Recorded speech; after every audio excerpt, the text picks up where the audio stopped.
అందరికీ నమస్కారం. విఎస్ ఛానల్కు స్వాగతం. అందరికీ వరలక్ష్మీదేవి వ్రత శుభాకాంక్షలు. అమ్మవారి యొక్క కరుణ కటాక్ష వీక్షణాలు అందరికీ ఉండాలని, ఆ తల్లి యొక్క దయ ప్రతి ఒక్కరి మీద ప్రసరించాలని మనసారా వేడుకుంటూ, మరి ఆ జగన్మాత యొక్క పూజకి ఏమేం కావాలంటే, ఏ శుభకార్యం తలపెట్టినా మనం ఏం చేస్తామండి? ఫస్ట్ పసుపు కుంకుమ కదా.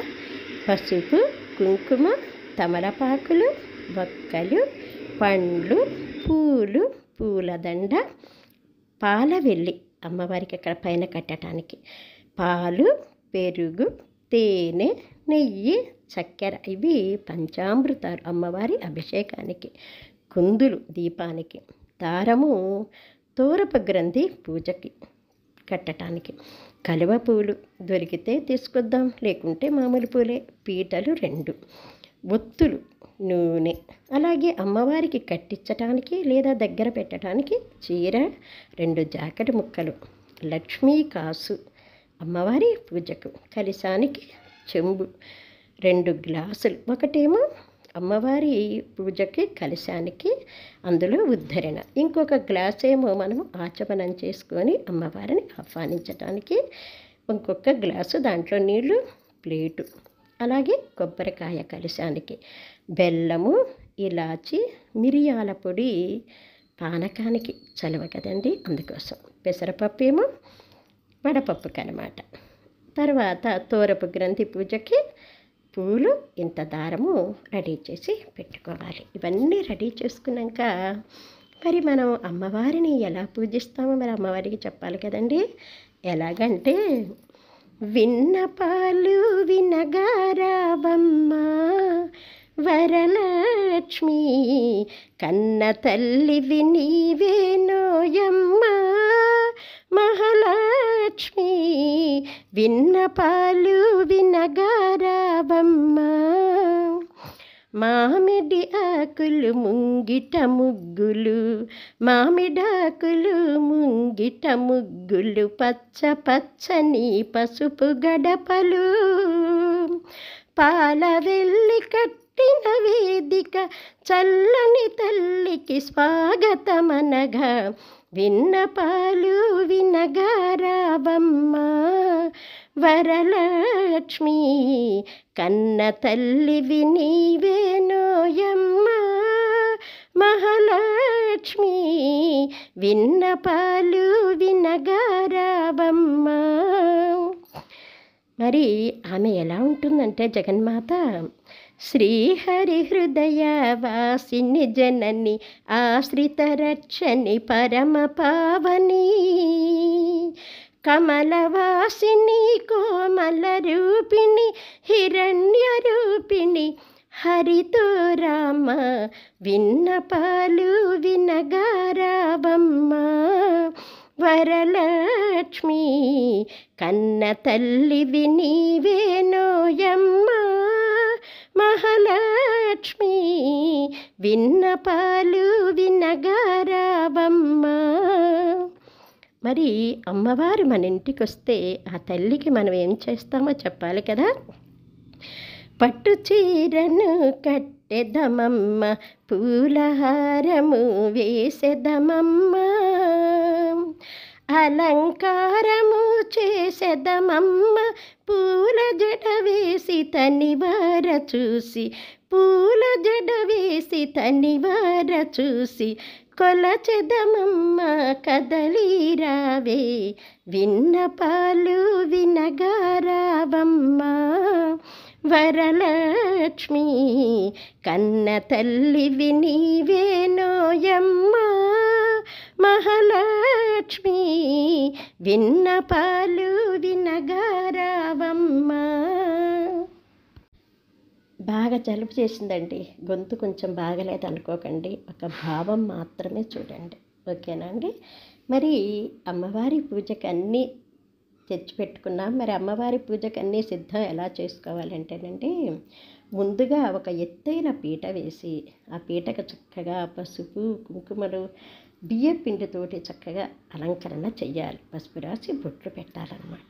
తర్వాత ఆ పీటకి చక్కగా మామిడాకులు కట్టాలన్నమాట. పైన ఎత్తుగా పాలవెల్లి కూడా ఏర్పాటు చేయాలి. అమ్మవారికి పాలవెల్లి చాలా ముఖ్యం. వినాయకునికి వరలక్ష్మీదేవి పూజగా తప్పనిసరిగా పాలవెల్లి పెట్టుకోవాలి. సరిగా వీలు పడదంటే ఏం చేస్తాం, పైన 2 పూలన్నా పెట్టుకుంటే సరిపోతుంది. తర్వాత ఆ పీఠం మీద చక్కగా ఒక బట్ట పరిచి దాని మీద చక్కగా బియ్యం పోసి లక్ష్మీదేవి ఫోటోని లేదా పక్కన ఆది దంపతులున్న లక్ష్మీనారాయణ ఫోటో అయినా పెట్టచ్చు, లేదా అమ్మవారి ఫోటో అయినా సరే చక్కగా పెట్టేసేసి శక్తానుసారం కొంతమంది చక్కగా విగ్రహం పెట్టి ఆ విగ్రహానికి చీర జాకెట్టు కట్టి నగల అలంకరణ చేసి పూల జడ వేస్తారు. సరే అదంతా కుదరదనుకున్న వాళ్ళు ఒక బిందెకి పసుపు రాసి బొట్టు పెట్టి దాని మీద కొబ్బరికాయకి కూడా పసుపు రాసి బొట్టు పెట్టి ఆ కొబ్బరికాయకి కళ్ళు, ముక్కు, చెవులు, నోరు అన్నీ ఏర్పాటు చేసి చక్కగా ఇంత సొగరం పెట్టి చక్కగా పూల జడ వేసి అమ్మవారికి చీర జాకెట్ కట్టించి వాళ్ళ శక్తి అనుసారంగా ఉన్న నగలు అమ్మవారికి అలా అలంకరణ చేసుకొని పసిబిడ్డను తల్లి చూసుకున్నట్టుగా ఆనందంగా చూసుకుంటూ ఆ తల్లిని అలంకరణ చేసుకోవాలి. అమ్మవారి అలంకరణకి అమ్మవారు చాలా సంతోషిస్తుందన్నమాట. అమ్మవారికి మన అలంకరణ చేయటం చాలా ఇష్టంట. అందుకోసమని బాగా అలంకరణ చేసుకోవాలన్నమాట. చక్కగా తయారు చేసుకొని పసిబిడ్డ తల్లి అలంకరణ చేసినట్టు అనుకోండి, అలా చక్కగా తయారు చేసేసుకొని రెడీగా పెట్టుకోవాలి. ఇవన్నీ మా వల్ల కాదమ్మా అనుకున్న వాళ్ళు ఒక ఫోటో పెట్టి, పీఠం మీద ఒక ఫోటో పెట్టి చక్కగా అమ్మవారికి పూలదండ వేసేసి చక్కగా కలిసి నేను చెప్పాను కదా, ఒక చెంబుకి పసుపు రాసి బొట్టు పెట్టి కొబ్బరికాయ తమలపాకులు పెట్టి దాని మీద జాకెట్ ముక్క పెట్టి ఇంత పూల జెండ ఒక నగన్న వేసేసి పసుపు కుంకుమ పూలు కూడా కలిసి వేసి అలా కూడా ఆహ్వానం చేసి పూజ చేసుకోవచ్చు అనమాట. ఇంకా శక్తి అనుసారం అండి, ఇంటి ఆచారం ప్రకారం చూస్తున్నారు కదా, ఇలా కూడా చేసుకోవచ్చు. మొత్తానికైతేనేమి ఎవరి శక్తి అనుసారం వాళ్ళ అమ్మని భక్తిగా పూజించవచ్చు. మనం అనుకున్న విధంగా అన్నీ కూడా పూజకు ముందుగానే ముత్తైదులకు ఇవ్వాల్సినటువంటి శనగలు, జాకడ ముక్కలు, గాజులు, పండ్లు, తమలపాకులు ఒక పక్కన, అమ్మవారికి చేసినటువంటి ప్రసాదాలు ఒక పక్కన పెట్టుకునేసేసి చక్కగా కూర్చొని పూజకి ఉపక్రమించాలన్నమాట. ముందుగా పూజ చేసేవాళ్ళు చక్కగా తయారయ్యి మంగళసూత్రానికి కాళ్ళకి కూడా చక్కగా పసుపు రాసుకొని బొట్టు పెట్టుకొని చక్కగా కలకల్లాడుతూ లక్ష్మీదేవిలాగా కాళ్ళకి కాటిక, మొహాన బొట్టు, చేతుల నిండా గాజులు, కాళ్ళ పట్టీలన్నీ చక్కగా పెట్టేసుకొని చక్కగా కూర్చొని అప్పుడు పూజకి ఉపక్రమించాలన్నమాట. ఎప్పుడైనా సరే అమ్మవారిని అలంకరణ చేసి మనం కూడా అంత చక్కగా అలంకరణ చేసి పూజ చేస్తే అమ్మవారికి అంత ఇష్టం అన్నమాట. మరి అమ్మవారికి ఇష్టమైన పని మనం చేయాలి కదా.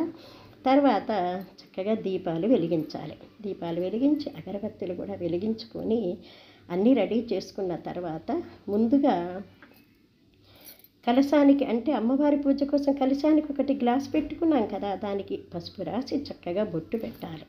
అదొక పక్కగా పెట్టుకోవాలి. తర్వాత పంచామృతాలు ఒక గ్లాసులో రెడీగా చేసి పెట్టుకోవాలి, లేదా విడివిడిగా పెట్టుకున్నా కానీ బాగుంటుంది. నేను చెప్పాను కదా, పాలు, పెరుగు, తేనె, నెయ్యి, చక్కెర 5 పంచామృతాలు చక్కగా ఒక గ్లాసులో రెడీ చేసి పెట్టుకొని దాంట్లో కూడా ఒక చెంచా వేసుకొని రెడీగా పెట్టుకోవాలి.